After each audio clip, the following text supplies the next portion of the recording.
I'd be there for you, but Chen has never cashed in the main event, and it's not looking or sounding good at the moment. There's Michael Carroll, who's had a couple of famous table mates, Jerry Yang on day 1 and Phil Locke on day 2. Alone today, but doing just fine without a counterpart. Can you believe Michael's got 2 kids, 19 and 16? He could pass for 19 himself. He's 39 years old and a very good no-limit hold'em player.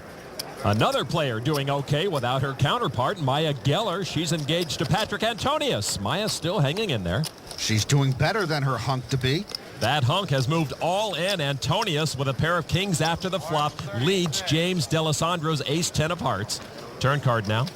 D'Alessandro with a flush draw. So D'Alessandro can knock Antonius out with an ace or a heart. River card now is a heart, and that's going to do it. D'Alessandro wins the hand with a flush, and Patrick Antonius, one of the more dangerous players in the game, is gone. Patrick, we hate to see you leave, but I really enjoy watching you walk away. Over 1,000 players left in the main event. Chip average around 130,000. And here at the featured table, we see Johnny Chan is sitting better than most with just under 200,000. Chan with pocket sevens limps in for 1,600. Action over to Tree Win. Win with pocket kings. Win has a computer science and education degree from Cal Berkeley.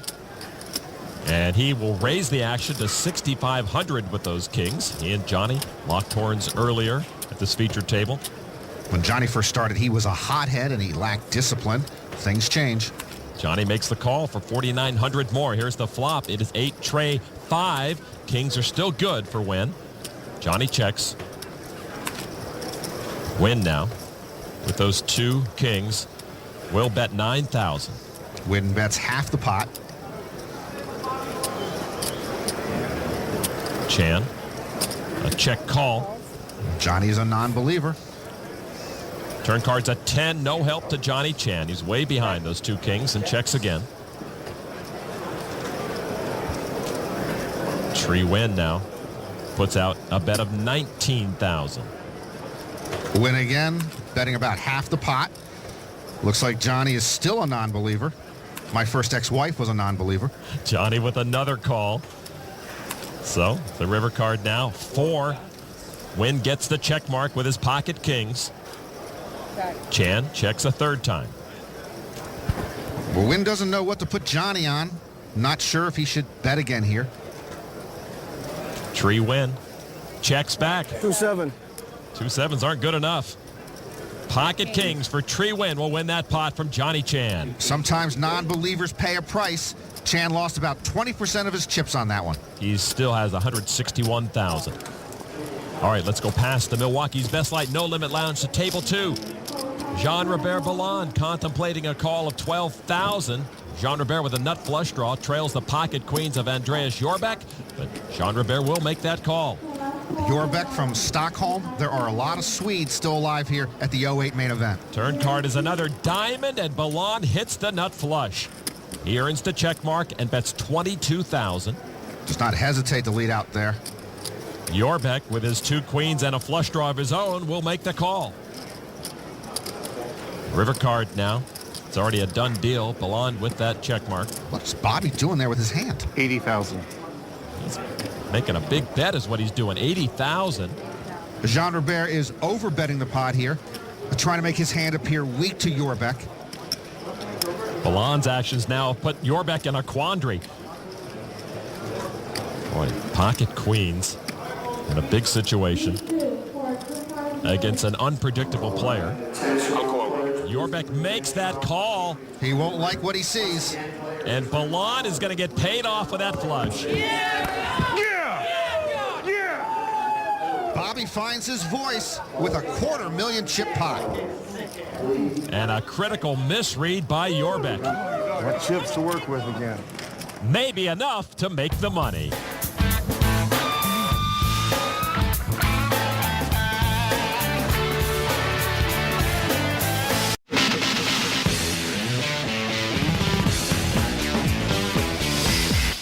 Welcome back to the Rio, and there's the missing Jeff Madsen. We just started. This is the first hand, right? Second. Okay. Probably gonna raise. Jeff checking out his chips for the first time today.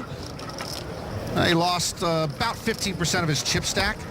But hey, when he was Player of the Year in 2006, he didn't show up late, did he? The guy who should have showed up late today is Brian Shadlick. He started with 800,000. He's lost nearly half of that stack since the start of the day. I told him Cirque du Soleil, pricey tickets, but hey, be in better shape right now. At the other end of the spectrum is Norwegian Sigurd Eskelend, celebrating as one of the current chip leaders. Who? Another one of the leaders in the room, Jeremiah Smith. Last year, he was just reporting the chip counts as a blogger at the World Series. I still don't know when I'm going to tell my wife I'm playing yet, though. You don't know you just tell her what? That I'm playing. Tell her what I tell my wife. See you in court. Real solid woman. It's research. I kid. All right, well, Jeremiah Smith jokes around. It's all business for Pat Peasant. It was pushed all in. Pat with about 24,000 chips action on Kostaki Economopoulos, who makes the call. Economopoulos with pocket sevens, Peasant with 2 aces. Economopoulos, the longest name we have ever graphicked. 2 black 7s in there somewhere. Now the flop. Economopoulos still way behind. Still looking for a black 7 to knock Peasant out. Turn card is a black 10. Aces are still best for Peasant. Peasant in good shape. River card's a jack, and Peasant will double up and stay alive. He continues to outlast a lot of top pros in the main event, including his good buddy Daniel Negreanu, who's known Pat since they were youngsters in Toronto. Pat Peasant is a good friend of mine from my pool playing days. I met him when he was 12 years old and a little scrawny kid. We just used to pass some time playing pool. Then he started getting into poker and gambling, all that kind of thing, and we've been friends for ages. I only come to Vegas during the World Series, but I would say I've taken at least a couple thousand of pictures with Daniel. Every time he's with me, he becomes my personal photographer. Just walking with him, and then people stop me and say, take a picture of us, take a picture of us. And then Pat's like, sure. And then 2 seconds later, you get another tap on the shoulder. And he's really not that good at taking pictures. I haven't heard back from any of those 2,000 people. I'm not sure if any are posted on their walls. I would love it for one day to me be walking down the halls and have someone hand me a camera and say, can you take a picture of me and Pat P?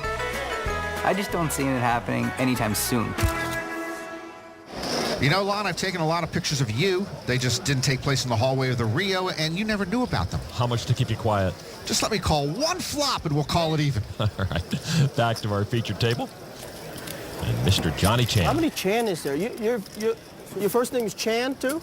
Sean. Huh? Sean. Sean. Sean from the I Sean. keep hearing Chan. Shawnee Chan.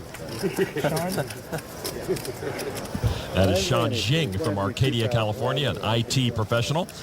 That is Johnny Chan, a poker professional. And Johnny on the Milwaukee's Best Light Pocket Cam, 9-4 of clubs. Chan, the first foreign-born player to win the main event in '87.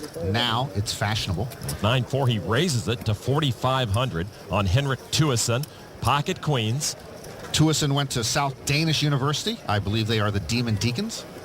He calls for 4,500. Jing with 10-9 of hearts. Jing has bachelor and master degrees in computer science and attended NYU as a PhD candidate. Too much education. All right, Norman, hope you've studied, because here comes your flop with 3 players. 5-3 Trey. That was fun. Tuesen leads with his queens. Johnny Chan first to act. And Chan continues to represent strength, makes it 8,500. Some players like to bet the flop out of position. It can seize control from your opponents. Plus, Johnny just loves to attack. Tuesen makes the call with those queens. Jing